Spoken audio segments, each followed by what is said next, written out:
అలసిన వానికి ఊరడించు మాటలు. సహోదరుడు భక్తి సింగ్ గారి పరిచర్య నుండి సేకరించిన అనుదిన ధ్యానములు. వెలుపటి వారి ఎడల మర్యాదగా నడుచుకొనుచు మీకేమియు కొదువ లేకుండునట్లు యుండవలెను.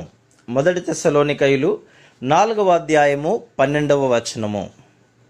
అప్పుడు యెహోవా, నీ పితరుల దేశమునకు నీ బంధువుల యొద్దకు తిరిగి వెళ్ళుము, నేను నీకు తోడై ఉండేదనని యాకోబుతో చెప్పెను.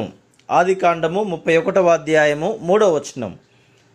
యాకోబును అతనితోనున్న జనులందరూ కనానులో లూజుకు అనగా బేతేలునకు వచ్చిరి. ఆదికాండము 35వ అధ్యాయము 6వ వచనం. ఈ రెండు సంఘటనల మధ్య 13 సంవత్సరముల వ్యవధి గలదు.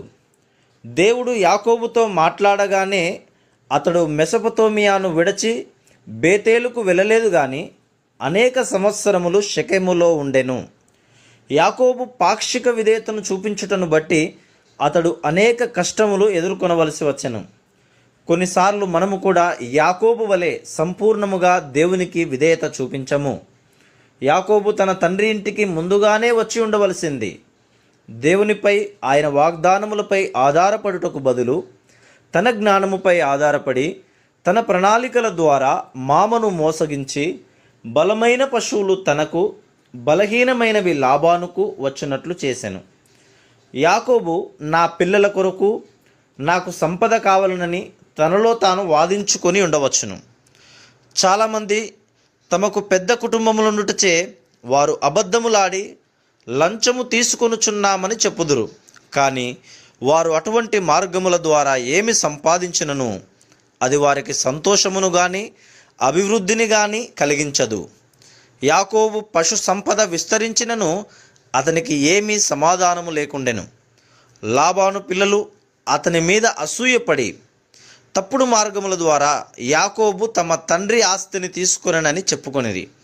ఎప్పుడైతే మనము లోక సంబంధమైన పద్ధతుల ద్వారా అభివృద్ధిని చెందుదుమో అప్పుడు మనము అసూయను, ద్వేషమును, విరోధమును ఎదుర్కొనవలసి వచ్చును.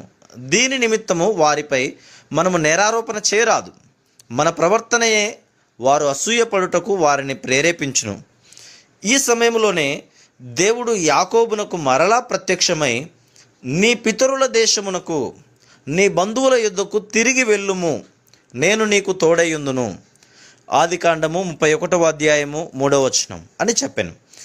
యాకోబు యథార్థవంతుడుగా జరిగినదంతయు మామకు ధైర్యముగా తెలియజేసిన ఎడల అతడు తనను, భార్యలు, పిల్లలు, పనివారు, పశువులతో సంతోషముగా పంపించున్నట్లు దేవుని యందు నమ్మకముంచడివాడే.